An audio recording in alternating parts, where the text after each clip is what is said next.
پکاری لاش پہ زہرا میرے حسین حسین۔ السلام علیکم، میں ہوں آپ کا میزبان ظفر رضوی، آپ کے اپنے ٹی وی چینل قائم ٹی وی کینیڈا سے۔ آپ پروگرام دیکھ رہے ہیں جس کا عنوان ہے رائے حق اور محبت اہل بیت۔ پچھلے پروگراموں میں ہم نے مولانا صاحب سے سوال کرے تھے، ہمارے ساتھ آج مولانا تشریف فرمایا ہیں، مولانا مہندی رضا ایمانی صاحب۔ السلام علیکم مولانا صاحب۔ وعلیکم السلام۔ مولانا صاحب، کچھ سوالات اور ہیں ہمارے پاس جن کے جوابات آپ سے لینا چاہیں گے ہم۔ تو سب سے پہلے یہ بتائیے گا مولانا صاحب، امام حسین علیہ السلام کی زیارت کی کیا فضیلت ہے؟ بہت اچھا سوال ہے، اور کیونکہ روایتوں میں بھی بہت زیادہ آیا ہے، امام حسین علیہ السلام کی زیارت پر جانے کے لیے بہت زیادہ روایتیں وارد ہوئی ہیں، اور جتنا ہمارے پاس وقت ہوگا اس حساب سے ہم ان روایتوں کو بیان کریں گے۔ بالکل۔ پہلی روایت جو ہے امام محمد تقی علیہ السلام کی روایت ہے، امام فرماتے ہیں 23 رمضان جو شخص اس رات امام حسین علیہ السلام کی زیارت کرے گا۔ اب دیکھیں اس میں مختلف چیزیں امام بیان کر رہے ہیں۔ جو زیارت کرے گا کیا ہوگا؟ اس سے 40,000 فرشتے اس سے مصافحہ کریں گے۔ ماشاءاللہ۔ 40,000 فرشتے اس سے مصافحہ کریں گے جو زمین پر امام حسین علیہ السلام کے لیے نازل ہوئے ہیں۔ وہ فرشتے آئیں کس کے لیے ہیں؟ امام حسین۔ اور مصافحہ کس سے کریں گے 40,000 فرشتے؟ اس زوار سے، اس زوار سے جس نے امام حسین کی زیارت کی۔ اس شخص کا نام کہاں لکھا جائے گا پھر روایت میں کہ نجات حاصل کرنے والوں میں لکھا جائے گا۔ یعنی اگر ہم یوں کہیں کہ امام حسین السلام کی جو زیارت کرے گا وہ نجات یافتہ ہوگا۔ اور ایک روایت میں یہاں پر وہی بیان کر دوں کہ یہ بھی روایت کامل الزیارت کتاب کا نام ہے، جس میں بہت ساری روایتیں ہیں، کہ اس میں ایک روایت یہ بھی ہے کہ جس شخص نے امام حسین السلام کی زیارت اگر اپنی زندگی میں نہیں کی، جی، اس روایت سے ہٹ کے وہ روایت، جی، یہ بھی روایت میں مکمل کرتا ہوں، لیکن وہ روایت درمیان میں بیان کر دوں کہ جس نے اپنی پوری زندگی میں اگر امام حسین السلام کی زیارت نہیں کی تو گویا اس کا ایمان جو ہے وہ کامل نہیں ہوگا، ناقص ایمان۔ بے شک صحیح کہا۔ ہاں، تو اس سے اندازہ کریں کہ امام حسین علیہ السلام کی زیارت انسان کے ایمان کو بھی کامل کرتی ہے۔ اور یہ روایت میں جو فرمایا امام نے، اب جو زیارت کے بعد جب وہ نماز سے فارغ ہو جاتا ہے تو پھر کیا ہوتا ہے؟ ایک ملک ہے، ایک فرشتہ ندا کرتا ہے، کیا آواز دیتا ہے؟ اے شخص، پیغمبر نے تمہیں سلام کہا ہے، اور اللہ نے بھی پیغام بھیجا کہ تمہارے گناہ بخش دیے گئے۔ کس کے عوض میں؟ زیارت امام حسین علیہ السلام کے عوض میں۔ اسی عمل کو دوبارہ انجام دو۔ پھر اس کے بعد کہتے ہیں جو شخص بھی امام حسین کی زیارت کرے گا، پھر اس کے بعد فرمایا کہ جو زیارت کو جائے گا اور آپ کی زیارت کرتا ہے تو یہ فرشتہ فرشتے اس کے ہمراہ ہوتے ہیں۔ جو بھی امام حسین کی زیارت پہ جاتے ہیں اس زوار کے فرشتے ہمراہ ہوتے ہیں۔ اور اس کے بعد جو ہے جو امام حسین کی زیارت معرفت کے ساتھ کرے، لفظ معرفت بھی روایت میں معرفت ساتھ کرے تو آپ کی زیارت کرے گا تو فرشتے آپ کے ساتھ ہوتے ہیں، اس کے ہمراہ ہوتے ہیں، یہاں تک کہ وہ اپنی منزل تک پہنچ جائے۔ بالکل۔ یعنی آپ دیکھیں اگر کوئی زوار اپنے گھر سے چلا ہے زیارت کے لیے تو خدا کی طرف سے فرشتے اس کے لیے مامور ہوتے ہیں، اور وہ زیارت کے بعد جب تک دوبارہ اپنے گھر تک نہ پہنچا۔ پھر اس کے بعد امام فرماتے ہیں کہ اگر زائر بیمار ہو جائے، اکثر زائر آپ نے دیکھا ہے بیمار ہو جاتا ہے، تو کہا کہ وہ صبح شام وہ فرشتے اس کی عیادت کرتے ہیں۔ سبحان اللہ۔ پھر اس کے بعد فرمایا اگر وہ مر جائے تو اس کے جنازے میں چلتے ہیں اور قیامت تک اس کے لیے استغفار کرتے ہیں۔ سبحان اللہ۔ تو یہ ایک روایت یہاں پہ مکمل کی، جس میں چند چیزیں امام تقی علیہ السلام نے امام حسین علیہ السلام کی زیارت کے فوائد بیان کیے ہیں کہ جو شخص اگر امام حسین علیہ السلام کی زیارت پہ جاتا ہے تو اس کے یہ چند فوائد ہیں۔ پھر اس کے بعد پھر دیگر روایت میں امام کاظم علیہ السلام کی روایت ہے جو امام حسین کی زیارت معرفت کے ساتھ، دیکھیں بعض اوقات لفظ آ رہا ہے معرفت کے ساتھ، تو خدا اس کے گزشتہ اور آئندہ گناہ بھی بخش دے گا۔ مولانا صاحب یہ ذرا سا معرفت کا ہمارے ناظرین کو تھوڑا بتا دیں، کیونکہ اس میں ہمارے ینگسٹر بھی بہت اس کو دیکھتے ہیں، تو یہ ذرا معرفت بھی بتا دیں کہ اس کی معرفت سے کیا مراد ہے؟ اب معرفت سے مراد، کیونکہ دیکھیں معرفت سے مراد بہت میں زیارت پہ جا بھی رہا ہوں، ہاں، اور مجھے معرفت بھی چاہیے۔ ہاں، اب معرفت کتنی ہونی چاہیے سوال یہ، ہاں کتنی ہونی چاہیے معرفت سوال۔ اچھا دیکھیں معرفت جو ایک لفظ ہے معرفت آتا ہے روایتوں میں بھی، جی بہت آتا ہے، بہت دفعہ آتا، آپ نے سنا ہوگا کہ یہ معرفت کیا ہوتی ہے کہ بعض اوقات القائی ہوتی ہے۔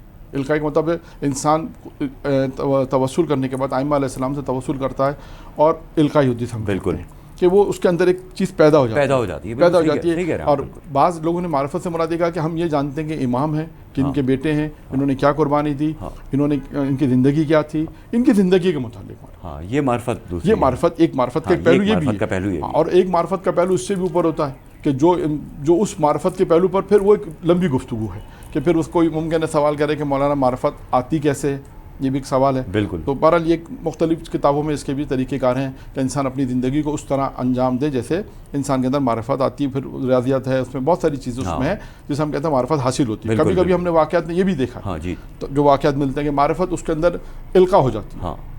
اب کی بہترین مثال میں آپ کو دوں کہ جناب حر علیہ السلام کی سب سے بڑی مثال تو یہ ٹھیک ہے نا. ایک رات انہوں نے تفکر کیا، محبت امام حسین القاء ہو گئی، اور دوسرے دن جو ہے وہ امام حسین کی خدمت میں. یہ معرفت کا بھی ایک درجہ ہے. یہ درجہ ہے بے شک. اور وہ ایسی معرفت تھی امام حسین کی کہ آپ دیکھیں کہ امام حسین صاحب کی جو کربلا زیارت کے لیے جاتا ہے وہ جناب حر علیہ السلام کی زیارت کے لیے ضرور جاتا ہے. وہ بالکل یہ بات صحیح. تو یہ بھی ایک معرفت تھی. ہم تو سارے مومن یہ چاہتے ہیں کہ ہماری کربلا کے زیارت ہو. ہماری پہلی خواہش یہ ہوتی ہے مولانا صاحب. اور اللہ تعالیٰ مولا سب کو یہ توفیق عطا فرمائے کہ وہ ایسا ہو. اب دیکھیں زیارت میں بعض اہل علم بھی بیان کرتے ہیں. بالکل. بعض چیزیں روایتوں میں بھی آئی ہیں، بعض چیزیں اہل علم بیان کرتے ہیں کہ جب انسان زیارت پر جائے تو جہاں میں آپ جانے مجھے ایک جملہ یاد آ گیا آپ کی گفتگو سے. آغا بہجت کا جملہ ہے. اچھا بہجت کا جملہ ہے کہ جو کم میں ہم نے سنا تھا اور کئی تقاریر میں بھی ہم نے جہاں پر زیارت کے حوالے سے جو گروپ جاتے تھے تو کبھی کبھی موقع ملتا تھا خدمت کرنے کا تو وہ جملہ ہم کوٹ کرتے. جملہ یہ ہے، آغا بہجت یہ فرماتے ہیں کہ جب زیارت پر جاؤ غور سے توجہ سے سامعین بھی سنیں، آپ بھی سنیں. بالکل. اور اس پہ فکر کریں. میں تو ایک جملہ کہوں گا، آپ اس کو فکر کریے گا کہ آغا بہجت کہتے ہیں جب زیارت پر جاؤ تو اپنے آپ کو ساتھ لے جاؤ. اپنے آپ کو ساتھ لے جاؤ. سوچیے کہ اس جملے میں کیا جملہ ہے. جب زیارت پر جاؤ تو اپنے آپ کو ساتھ لے جاؤ، اور جب زیارت سے واپس آؤ تو اپنے آپ کو وہاں چھوڑ کر آؤ. سبحان اللہ، کیا بات کہہ دی مولانا صاحب. واہ واہ. اپنے ساتھ وہاں چھوڑ کر آؤ. یعنی بہت اعلیٰ بات. آپ اس کی اگر آپ تشریح کرنا چاہیں، جو لوگ اہل علم ہیں، جو اہل معرفت ہیں، مختلف تشریح انہوں نے کی ہے کہ جب آپ زیارت پہ جاتے ہیں اپنے آپ کو ساتھ لے جانے کا مطلب کیا ہے کہ جب آپ مکمل معرفت کے ساتھ زیارت کریں کہ کربلا میں ہیں، نجف میں ہیں، کاظمین میں. ٹھیک ہے، آج کل کے دور کے حساب سے آپ پاکستان میں اپنی خبر دے دیں گے کہ بھائی میں پہنچ گیا ہوں. اچھا، ہم نے وہاں پر ایسے بھی زوار دیکھے ہیں جو ہمارے ساتھ خود ایک کاروان میں تھے، ایک صاحب تھے، وہ کھو گئے. اچھا. ہاں، کھو گئے. 2 دن بعد ملے. جب 2 دن بعد وہ ملے تو انہوں نے کہا کہ ہاں ان کی بیٹی تھی، بہت پریشان ہو رہی تھی. تو اس نے کہا، بیٹی تھی، کہا تمہیں کیا ضرورت تھی پریشان ہو گئی؟ ہم مولا کے پاس آئے. ہم سے کہا مولانا ہم 2 دن یہاں سے جدا رہے لیکن ہم نے حرم میں دل کھول کے زیارت کی. اگرچہ بیٹی پریشان ہو رہی تھی، 70 75 78 سال کے وہ بزرگ تھے، لیکن کہنا مقصد یہ کہ ان کے بعد ان کا بھائی میں اگر ان کے ساتھ رہوں گا زیادہ تو میں شاید عبادت وہ نہیں کر سکا جو 2 دن میں نے عبادت کی. جی بالکل. تو اب یہ بھی ہوتا ہے کہ اب آغا بہجت نے جو جملہ کہا اس پہ بہرحال لوگ سوچیں، تفکر کریں کہ اپنے آپ کو ساتھ لے جاؤ سے کیا مراد ہے کہ انسان کتنی توجہ کے ساتھ، کتنی معرفت کے ساتھ زیارت کرے، وہاں سے کچھ لے کر آئے، امام سے اپنی زندگی کو تبدیل کرے. جو اکثر لوگ کہتے ہیں کہ انسان جب زیارت سے آئے تو اپنی زندگی کو تبدیل ہونا چاہیے. اس کی میں آپ کو ایک اور بھی مثال دے دیتا ہوں، چلیں کیونکہ موضوع زیارت آ گیا تو ایک مثال میرے ذہن میں آ گئی. یہ مثال بھی دیا کرتے تھے کہ آپ اخباروں میں ایک اشتہار دیکھتے ہیں. وہ اشتہار کیا ہوتا ہے کہ اگر کسی شخص کا وزن بڑھ گیا، اس کا وزن ہے 100 کلو، 120 کلو، 130 کلو، مثلا ہونا چاہیے 80 کلو، 70 کلو ہونا چاہیے، 50-60 کے جی جو اوور ہے، تو وہ کیا کرتا ہے؟ ایک طبیب کے پاس جاتا ہے، ایک ڈاکٹر کے پاس جاتا ہے کہ ڈاکٹر صاحب میرا ویٹ جو ہے وہ 50-60 کلو ایکسٹرا ہے. تو طبیب پھر کیا کرتا ہے؟ ایک نسخہ لکھ کے دیتا ہے کہ بھائی آپ نے پورا سال جو ہے یہ دوائیاں، یہ کھانے میں یہ کرنا ہے، واک کرنی ہے، یہ کرنا ہے، اور ایک ٹائم ٹیبل اس سے دیتا ہے. جی بالکل. کہ بھائی آپ اگر اس طرح اس ٹائم ٹیبل میں کریں گے تو آپ کا ویٹ آہستہ آہستہ ہر مہینے 2 کلو 2-3 کلو کم ہوتے سال میں ہو سکتا ہے 10 کلو کم ہو جائے 2-3 سال میں جا کے آپ. اچھا، اب یہ بھی آپ نے دیکھا ہوگا کہ جب وہ اس کا ویٹ اتنا ہو جاتا ہے جتنا وہ چاہتا ہے، جی 70 کلو مثلا ہو گیا. اب وہ جب طبیب کے پاس جاتا ہے تو ڈاکٹر آپ دیکھیے گا اخبار میں تصویر دیتا ہے، 2 تصویریں دیتا ہے. دیکھا نا اخبار میں پہلے کی اور بعد کی. یہ اکثر میں نے دیکھا. آپ نے صحیح کہا مولانا. وہ کہتے ہیں علاج سے پہلے، علاج کے بعد. بالکل. تو بس ہماری تصویر بھی زیارت سے پہلے، زیارت کے بعد. اور عموماً زیارت کے بعد میں نے دیکھا لوگوں کی مولانا صاحب کایا پلٹ جاتی ہے. تو زیارت کے سلسلے میں دو باتیں میں نے آپ کے سامنے بیان کی کہ زیارت سے پہلے اور زیارت کے بعد انسان کی زندگی میں تبدیلی چاہیے. ایک اور روایت میں آپ کے سامنے بیان کروں, امام محمد باقر علیہ السلام کی روایت ہے, جس میں انہوں نے فرمایا ہمارے شیعوں کو بتا دو کہ وہ قبر حسین کی زیارت کے لیے آئیں, کیونکہ زیارت سے مشرف ہونے والا شخص, لکھا ہے روایت نے, کہ نہ وہ دب کر مرتا ہے, نہ وہ ڈوب کر, نہ جل کر, اور نہ ہی وہ درندوں کے پھاڑ کھانے سے وہ ہمیشہ محفوظ رہتا ہے. ان تمام چیزوں سے یہ آفتیں نہیں آئیں گی, یہ آفتیں جو اس سے محفوظ رہیں گی جو امام حسین علیہ السلام کی زیارت کرے گا. پھر اس کے بعد ایک اور روایت بھی ہے اس میں کہ امام حسین علیہ السلام کی شہادت کی خبر, اب یہ عجیب روایت ہے, دیکھیں کہ لکھا ہے کہ امام حسین علیہ السلام کی جب شہادت کی خبر مختلف شہروں میں پہنچی تو لاکھوں مسلمان اور عورتیں جو امام حسین علیہ السلام کی قبر پر آئیں, زیارت کے لیے آئیں. تو لکھا ہے کہ اس میں وہ عورتیں زیارت کے لیے جب آئیں, ان میں سے اچھا اب وہ عورتیں آئیں جو صاحب اولاد نہیں تھیں, جو صاحب اولاد نہیں تھی, انہیں اولاد نصیب نہیں ہوئی تھی. ٹھیک ہو گیا. جب انہوں نے یہ خبر سنی کہ امام وسلم شہید ہو گئے اور امام حسین سے محبت کرتی تھیں, لکھا ہے کہ جب وہ قبر حسین پر آئیں اور قبر حسین پہ آ کے انہوں نے جب گریہ وزاری کیا اور زیارت کی, تو اس کی برکت سے پروردگار ہم نے انہیں اولاد. سبحان اللہ. تو دیکھیں زیارت امام حسین صاحب کا یہ فائدے بھی ہیں. اور اس کے بعد ایک اور روایت ہے امام محمد باقر علیہ السلام کی, ابو وسیع سے روایت ہے. امام فرماتے ہیں 4000 فرشتے غبار آلود, یعنی غبار آلود, بال و پریشان, غم زدہ امام حسین السلام کی قبر پر تا قیامت تک گریہ کر رہے ہیں. 4000 فرشتے جو اس حالت ان کی کیفیت بھی بیان کی کہ غمگین حالت کے اندر وہ جو ہے وہ امام حسین السلام کی زیارت کر رہے ہیں. اور جو شخص, پھر لکھا ہے کہ پھر وہی روایت تقریباً تکرار ہے کہ جو شخص بھی امام حسین کی زیارت کرتا ہے تو راستے میں جب اگر بیمار ہو جاتا ہے تو فرشتے اس کی عیادت کرتے ہیں, اگر وہ مر جاتا ہے تو جو فرشتے اس کے جناب شریک ہوتے ہیں اور اس کے بعد جو ہے اس کے لیے استغفار کرتے ہیں. اچھا مولانا صاحب, ایک سوال اور ہے میرے پاس آپ کے لیے. یہ امام حسین علیہ السلام کی نگاہ میں بہترین زندگی گزارنے کا کیا طریقہ ہے, کیا آپ مطلب ایک رہنمائی کریں اس میں؟ ہاں, مولا کو کیا اچھا.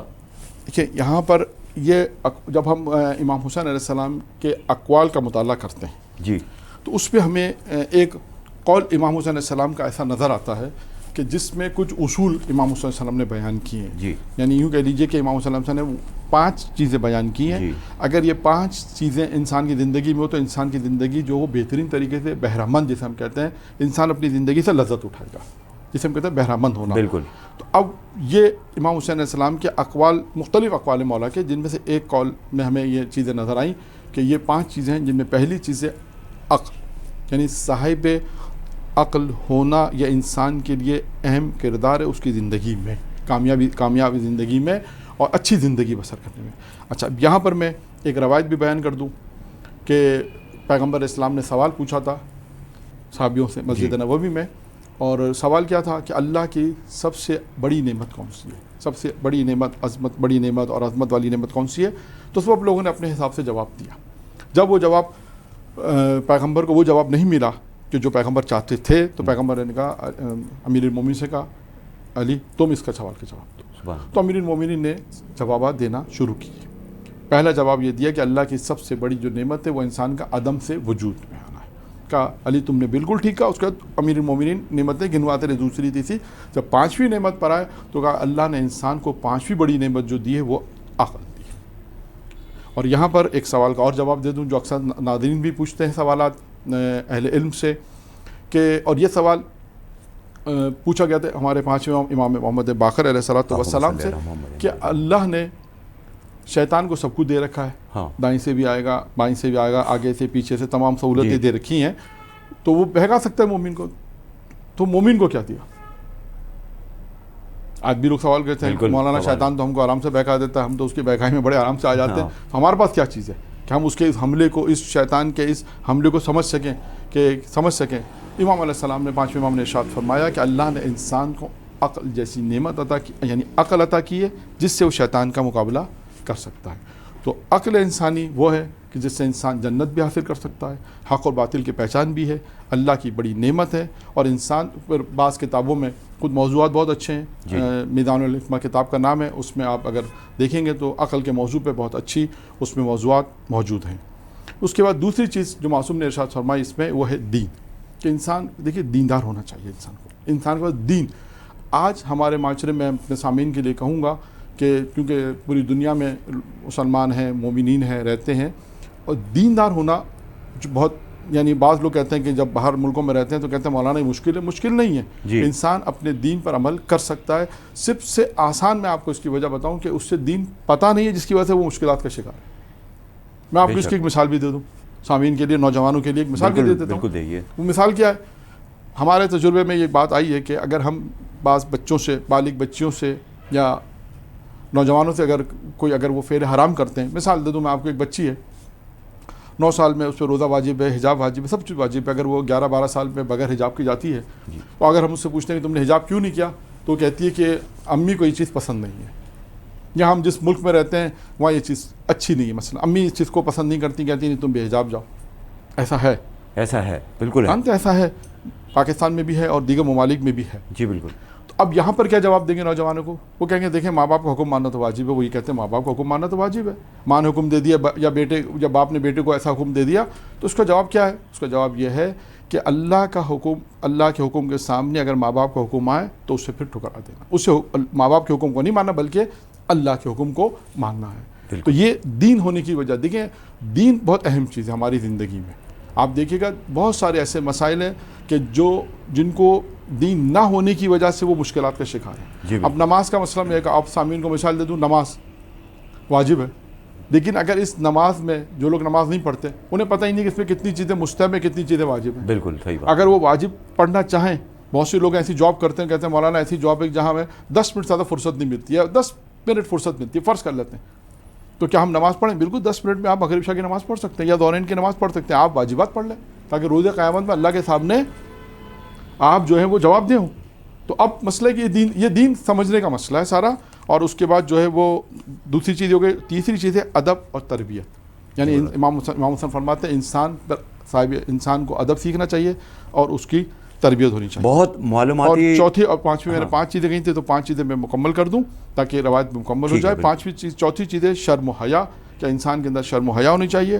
اور 5ویں چیز ہے اچھا اخلاق. یہ 5 چیزیں وہ ہیں جو امام حسین علیہ السلام نے بیان کی ہیں تاکہ انسان ان 5 چیزوں کو اچھی طرح اگر دیکھ لے گا بالکل تو انسان اچھی زندگی بسر کر سکتا ہے اور زندگی آسان بھی ہے. بہت زیادہ آپ سے معلوماتی آج گفتگو رہی مولانا صاحب.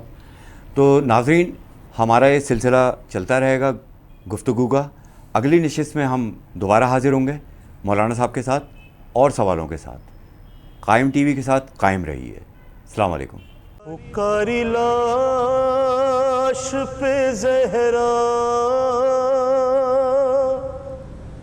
میرے حسین